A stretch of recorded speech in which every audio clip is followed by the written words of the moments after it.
They taught you that Rome conquered the world, that no force on earth could stand against the legions, that from Britain to Babylon all bent the knee to the emperors. They lied. There was one kingdom Rome could not break, one African dynasty that forced the mightiest empire in history to negotiate as equals. And leading that resistance was not a king, but a queen. A one-eyed African warrior woman who humiliated Rome's legions, beheaded its statues, and made Augustus Caesar himself sue for peace. Her name was Amanirenas. And this is the story they don't want you to know. Picture this. The year is 24 BCE. Rome has just swallowed Egypt whole. Cleopatra is dead. The Ptolemaic dynasty is finished. The Mediterranean belongs to Rome. Augustus Caesar, the first emperor, believes he has secured Africa's northern gateway. His general, Gaius Petronius, commands the garrisons along the Nile, confident that no power south of Egypt would dare challenge Rome's might. But south of Egypt, beyond the cataracts where the Nile crashes over ancient stone, lies a kingdom Rome has underestimated, the Kingdom of Kush, Nubia, the land of gold, of warriors, of pyramids, older than Rome itself. And ruling from the city of Meroë is not a pharaoh but a Kandake, a queen mother, a warrior empress. Her name is Amanirenas. Think about that word, Kandake. The Greeks would mangle it into Candace, treating it as a personal name. But it was a title, a position of supreme power held by women in Nubian society. While Rome struggled with the very concept of a female ruler, while European kingdoms would not crown a queen in her own right for centuries to come, Nubia had institutionalized female sovereignty. The Kandakes commanded armies. They signed treaties, they built temples, they ruled. This was Africa. This was the tradition Rome was about to collide with. Hold that thought. Before we get to the war, you need to understand who these Nubians were, because the erasure of Nubia from history isn't accidental, it's strategic. If you admit that black Africans south of Egypt built pyramids, developed advanced metallurgy, created written languages, and fielded professional armies that could match Rome's legions, then the entire colonial narrative collapses.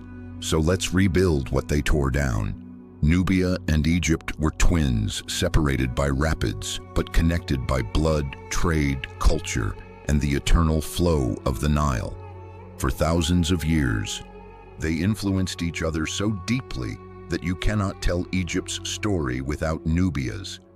The Nile doesn't begin in Cairo. It begins in the African interior, flowing through Nubian lands, carrying African water, African silt, African life northward. Everything that made Egypt fertile came from the south, from Africa, from Nubia. The gold that filled Egyptian treasuries came from Nubian mines. The incense burned in Egyptian temples came from Nubian trade routes. The soldiers who guarded Egyptian borders were often Nubian archers, so skilled that their bows became symbols of power throughout the ancient world. Even the name Nubia may come from Nub, the Egyptian word for gold, the land of gold, the source. And there were times when Nubia didn't just influence Egypt, it conquered it. Remember this moment, the 25th dynasty. The so-called Black Pharaohs, kings like Pai, Shabaka, and Taharka, who marched north from Kush, took the throne of Egypt and ruled as pharaohs, not as foreigners, as rightful heirs, restoring ancient traditions. They built temples, revived the worship of Amun, reasserted Ma'at as the cosmic principle of order.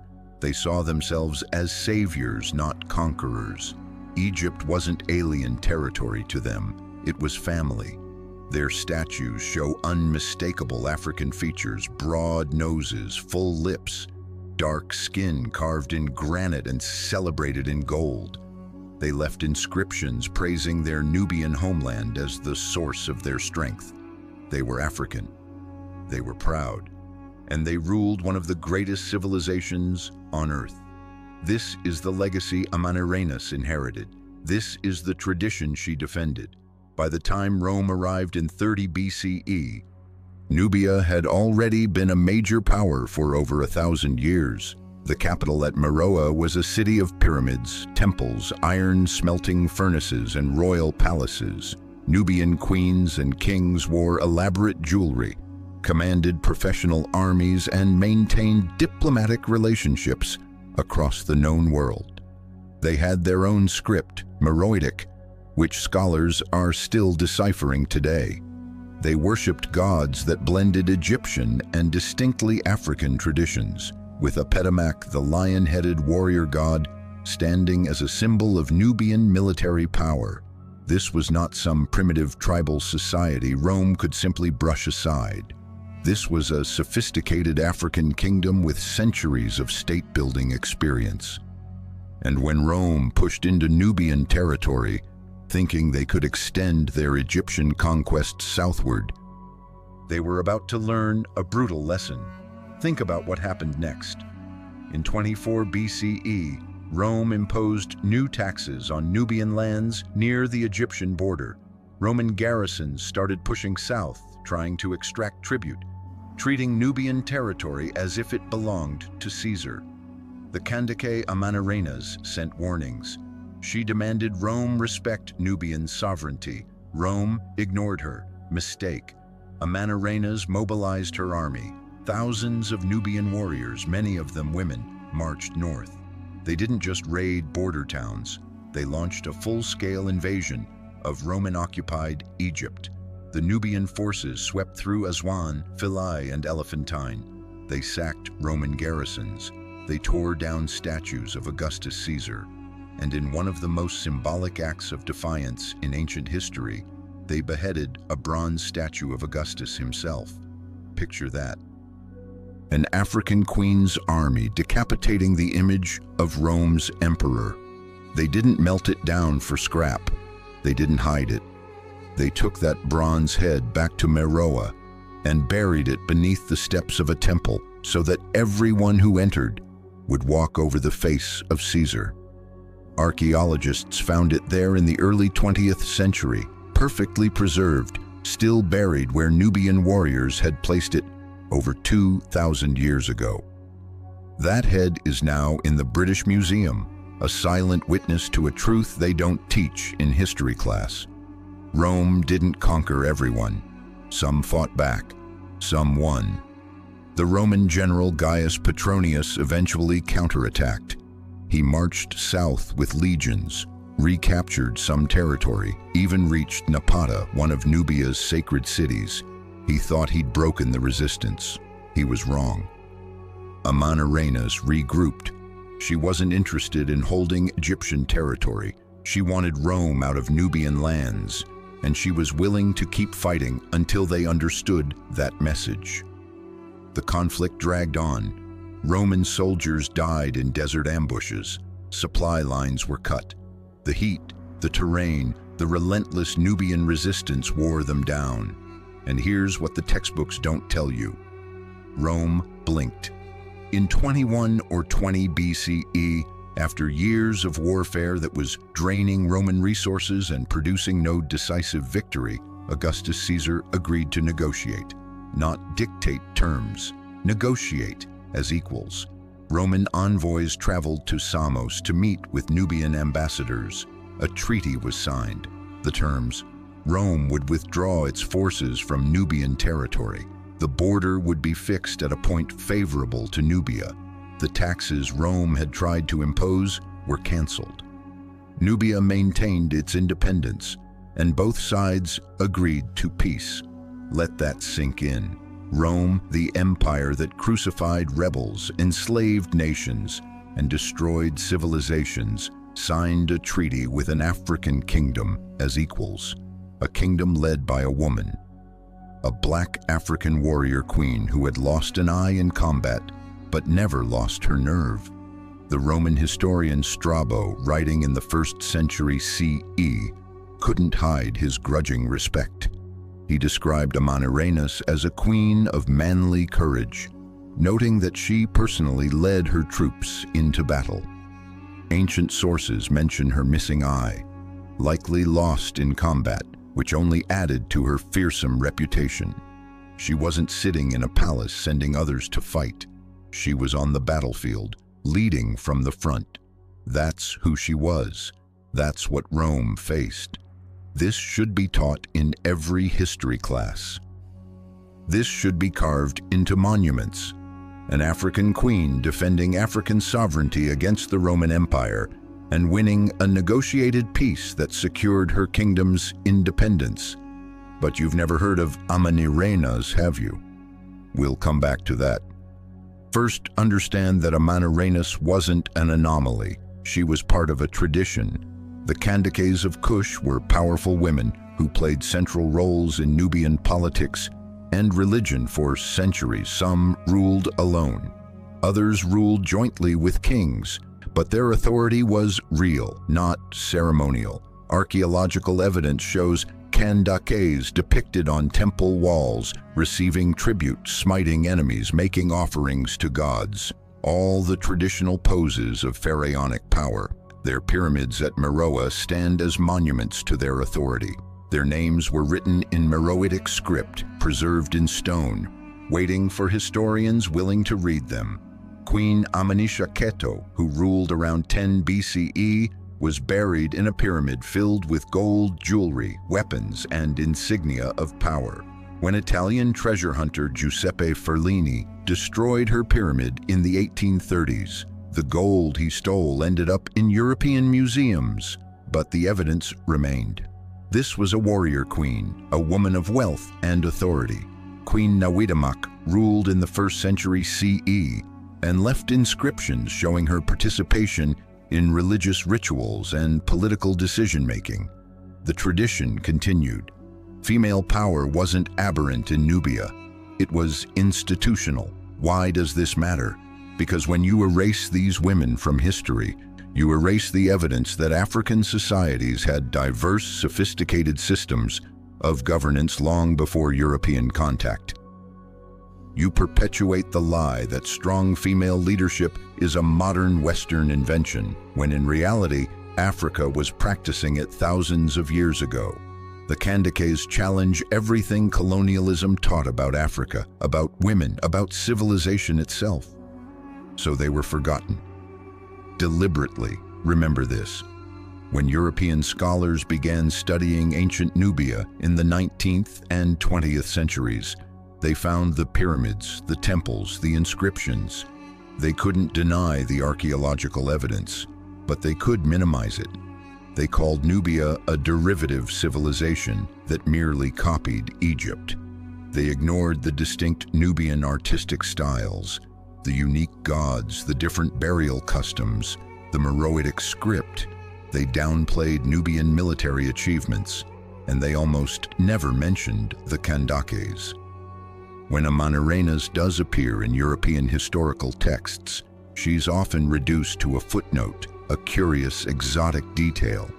Oh yes, there was this one-eyed African queen who briefly troubled Rome. The full story, the strategic brilliance, the political significance, the fact that she secured Nubian independence for generations, all of that gets buried. This is how historical erasure works. Not by destroying all the evidence, but by marginalizing it, by treating African achievement as exceptional rather than central, by making sure that when people think of great military leaders who defied Rome, they think of Hannibal or Spartacus, not Amanirenas. But the evidence is still there. The beheaded statue of Augustus, now in a museum. The pyramids of the Kandakes, still standing in Sudan. The treaty Strabo recorded. The archaeology that keeps revealing more about Meroitic civilization. The truth is waiting for anyone willing to look. Think about the broader pattern. Nubia's relationship with Egypt spanned millennia. They traded, they warred, they intermarried. At times, Nubians served as mercenaries in Egyptian armies. At other times, they conquered Egypt and ruled as pharaohs. The cultural exchange went both ways. Nubians worshipped Egyptian gods, but they also introduced their own deities and practices into the Egyptian pantheon. The boundaries between Egyptian and Nubian identity were often fluid, especially in the regions where the two civilizations overlapped. This wasn't a story of primitive tribes enviously gazing at civilized Egypt.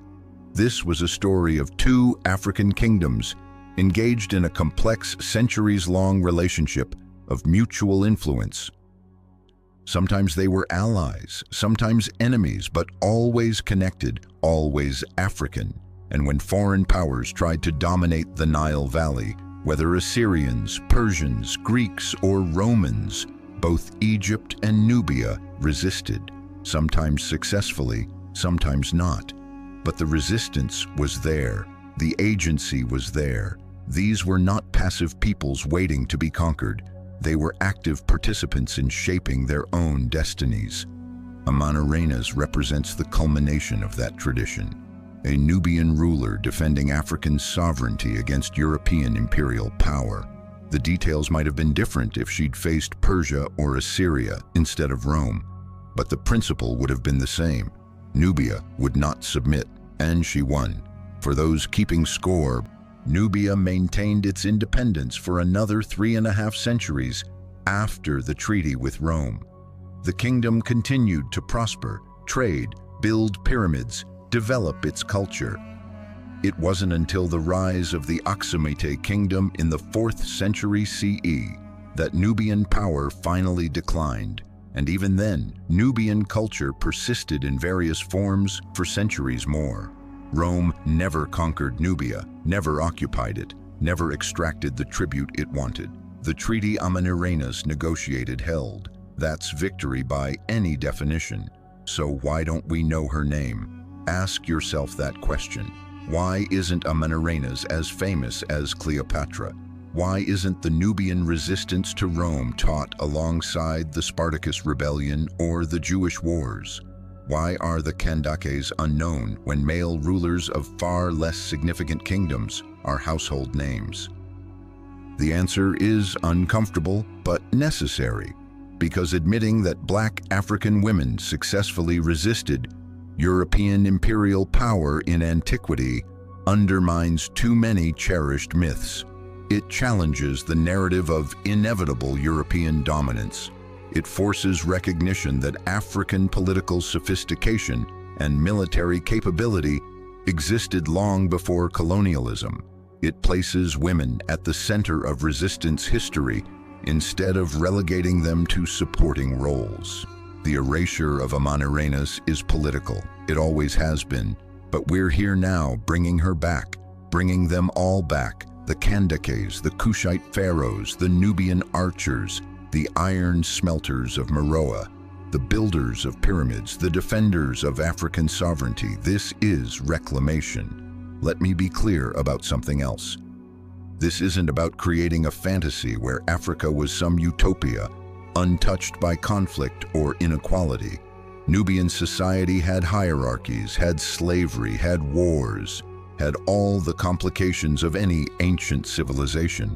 The point isn't to romanticize. The point is to recognize complexity, to acknowledge achievement, to restore balance to a historical narrative that has been grotesquely distorted. When Western historians talk about Rome, they don't pretend the Romans were perfect. They acknowledge Roman imperialism, slavery, brutality, while still recognizing Roman engineering, law, military organization, and cultural achievement. That's balance. But when it comes to Africa, balance disappears. Either African civilizations are ignored entirely, or they're portrayed as derivative, primitive, less significant. The same critical but fair analysis applied to Europe somehow never gets applied to Africa. We're correcting that, and Amanirenas is the perfect example of why it matters.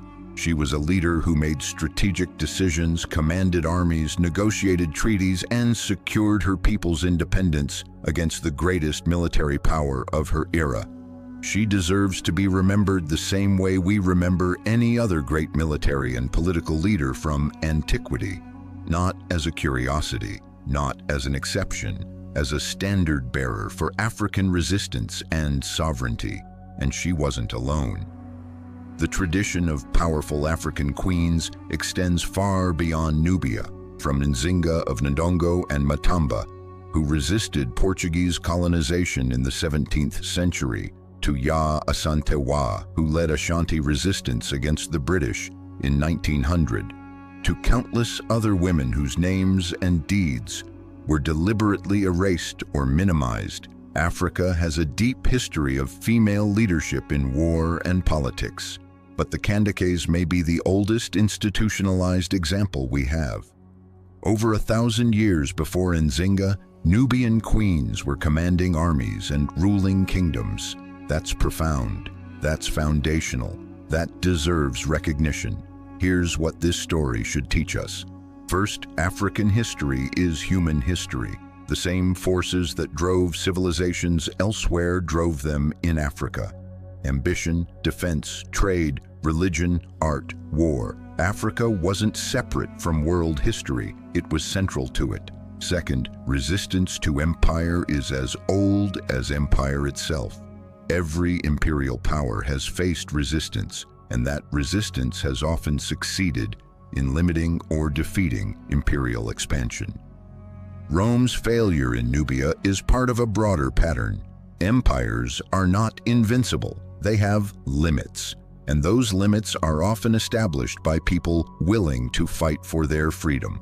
Third, the erasure of this history is ongoing. It's not enough to rediscover Amanirenas once.